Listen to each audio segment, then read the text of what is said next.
बिस्मिल्लाहिर्रहमानिर्रहीम। अस्सलाम वालेकुम। उम्मीद करते हैं आप सब खैरियत से होंगे। और आज एक बार फिर हम आपके लिए एक और बहुत इन्फॉर्मेटिव वीडियो लेकर आए हैं, और हमारी वीडियो है नमाज और सजदे के हवाले से।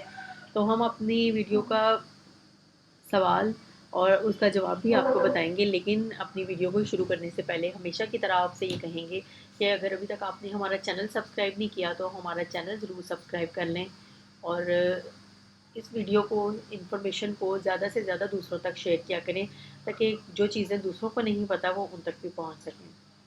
तो हम इसके साथ ही अपनी वीडियो को स्टार्ट करते हैं और आपको बताते हैं कि नमाज के दौरान सजदा कितना लंबा किया जा सकता है।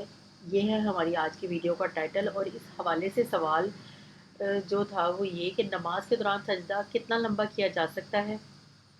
फिर पूछा गया कि क्या ज़्यादा लंबा सजदा करने से नमाज पर कोई असर तो नहीं होता। और इसके बाद तीसरी चीज़ जो पूछी वो ये कि फ़र्ज़ नमाज के बाद काफ़ी लंबी दुआ हो जाती है, जिसकी वजह से बाकी नमाज में कुछ ताख़ीर हो जाती है। इससे नमाज पर कोई असर तो नहीं पड़ता। तो हम इनको जवाब बताते हैं एक एक करके। कि पहली बात का जवाब ये है कि तन्हा नमाज पढ़ते हुए सजदा लंबा करने की कोई हद मुकर्रर नहीं।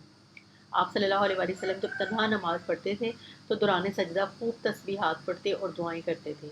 लेकिन अगर इमाम हो तो फिर इमाम को चाहिए कि मुक्तदियों की रियायत रखे और रुकू सजदे में इतनी तवील तस्बीहात ना पढ़े जिससे मुक्तदियों पर बोझ पड़े और वो उकता जाएं।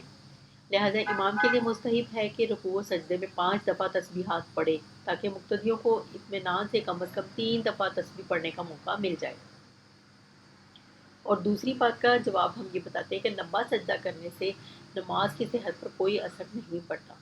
और तीसरी बात जो उन्होंने पूछी थी वो ये थी कि नमाज पर तो कोई असर नहीं पड़ता इस बात का, बाकी बेहतर ये है कि जिन फ़र्ज़ नमाज़ों के बाद सुन्नत मुअक्कदा हैं उनके बाद इज्तिमाई दुआ मुफ्त से की जाए, लेकिन इतनी भी मुख्तसर ना हो कि जो ना करने के बराबर हो।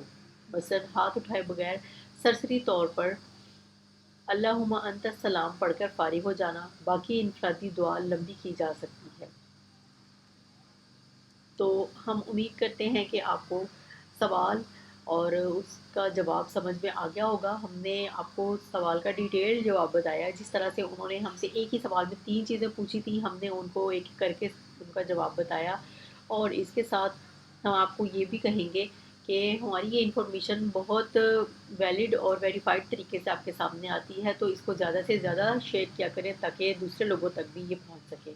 तो इसके साथ ही आपसे इजाज़त चाहेंगे। इंशाल्लाह एक और बहुत इन्फॉर्मेटिव वीडियो लेके हाज़िर होंगे, तब तक के लिए अल्लाह हाफ़िज़।